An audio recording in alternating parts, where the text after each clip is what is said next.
Are you always the one who says yes, even when every part of you wants to say no? Do you give and give and give, but rarely feel seen, respected, or appreciated in return?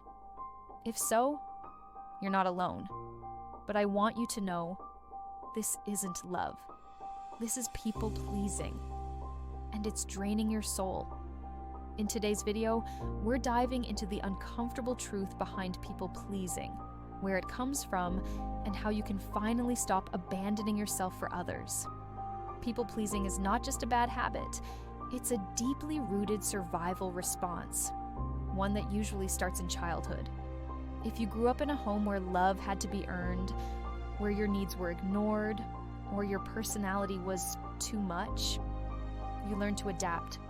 To stay safe, you became who others needed you to be, not who you truly are. And over time, you confused being nice with being loved. You confused overgiving with connection. But here's the truth. Real love never requires you to disappear. When you spend your life pleasing others, you abandon yourself. You feel tired, resentful, even invisible. You start to shrink in your friendships, your family, your relationship, even at work. You say yes out of fear, not from joy. And worst of all, you attract people who take and never give back.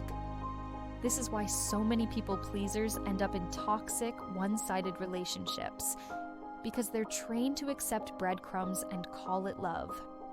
So, let me ask you something. Have you ever left a conversation feeling small, guilty, or drained? Have you ever apologized for things that weren't even your fault? Do you ever feel like your worth depends on how useful you are?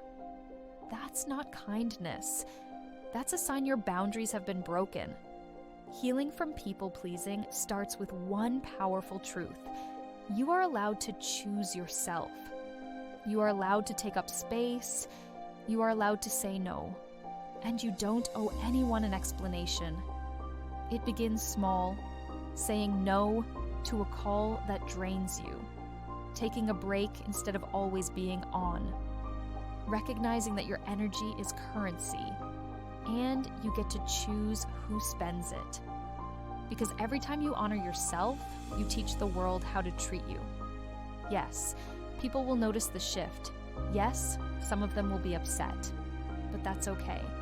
Because when you stop people-pleasing, the wrong people will leave, and the right ones will finally see the real you and love that version. This journey isn't about becoming rude. It's about becoming real. Not less kind, just more honest. Not less giving, just more intentional. So here's your challenge. Pick one area of your life where you've been people-pleasing. And this week, say no. Say no with love. Say no without guilt. Say no for you. Because self-respect doesn't start with others. It starts within. And you, my love, deserve to live a life that honors who you are, not who others want you to be.